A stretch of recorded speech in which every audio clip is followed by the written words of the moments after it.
When a pope dies, or in the rare case resigns, the position lies vacant, and all Catholics, well, they just panic. They don't know how to behave or what to believe. What's a sin? When do I kneel? What should I think about the death penalty?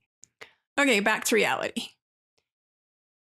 Actually, a group of cardinals called the College of Cardinals will take over certain duties and tasks, such as assigning bishops where needed. But their main priority is selecting a new pope. It usually starts about 2 to 3 weeks after the papacy becomes vacant. I can think of no better way to start off the selection process than the way they do it, by saying a mass at St. Peter Basilica and calling on the Holy Spirit for guidance. Afterwards, they move to the Sistine Chapel, take an oath of secrecy, and then they close and seal the doors.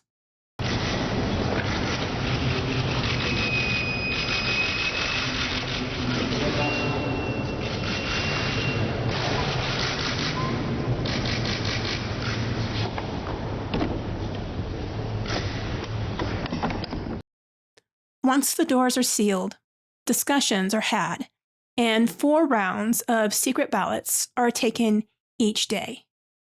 Each time they vote, if no one gets at least 2/3 of the vote, they burn the ballots in a stove with a special chemical that turns the smoke black.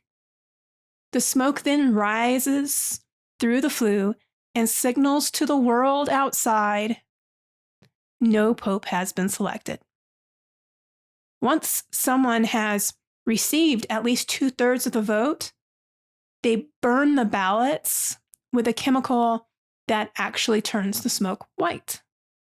Meanwhile, the crowds wait outside, anxious and excited to witness history. An occasional hymn might break out, sometimes in Latin. That way, people of many languages who normally cannot communicate can join in together. Eyes glance up to the chimney, waiting for smoke to rise to the sky. The crowd goes into an uproar when the smoke rises white. It won't be long before Habemus papam, or we have a pope, is announced from the balcony of the basilica, and the new pope, with a new name and already in his vestments, greets and blesses the world. Another direct successor of St. Peter, the Rock, has been selected.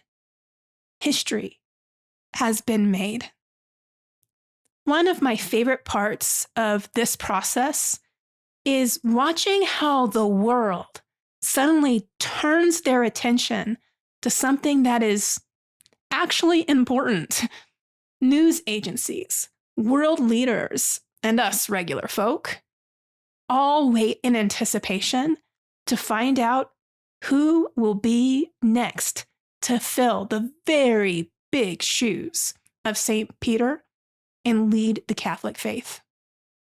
It's not a small thing. Take a look at this video of when Pope Francis was selected.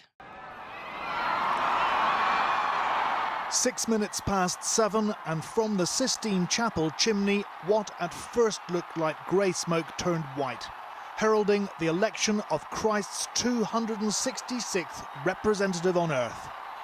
A decision on the Cardinals' 5th ballot. 2/3 of the 115 electors agreed on who would lead the world's 1.2 billion Roman Catholics, one of the speediest conclaves in years.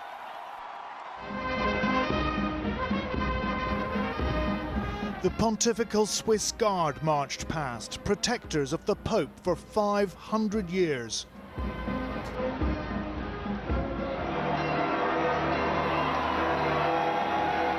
As the bells of St. Peter's Basilica pealed, tens of thousands of the faithful crammed into the square in the rain below, ecstatic in expectancy, but not a hint of who that choice would be. Mobile phone lines into and out of Rome completely jammed. Then a hush descended on St. Peter's Square. All eyes on the Vatican balcony above. Just over 1 hour after the white smoke signal, a twitching of the curtains and a cardinal appears. Habemus, papam. Habemus papam, we have a pope, he said, announcing in Latin the first Latin American pontiff, Jorge Maria Bergoglio, Archbishop of Buenos Aires, Argentina. Then, as blue and white Argentinian flags waved enthusiastically below, the first sight of the man who's chosen to be known as Pope Francis. Notice something? People of many languages, races, backgrounds stand in the square with smiles on their faces and tears in their eyes. It shows the church to be exactly what the word Catholic means. Universal. Wow, it just brings me so much joy. It also brings me joy when you like, share, and comment on my videos and subscribe to my channel. Habemus papam! I really hope I'm pronouncing that correctly.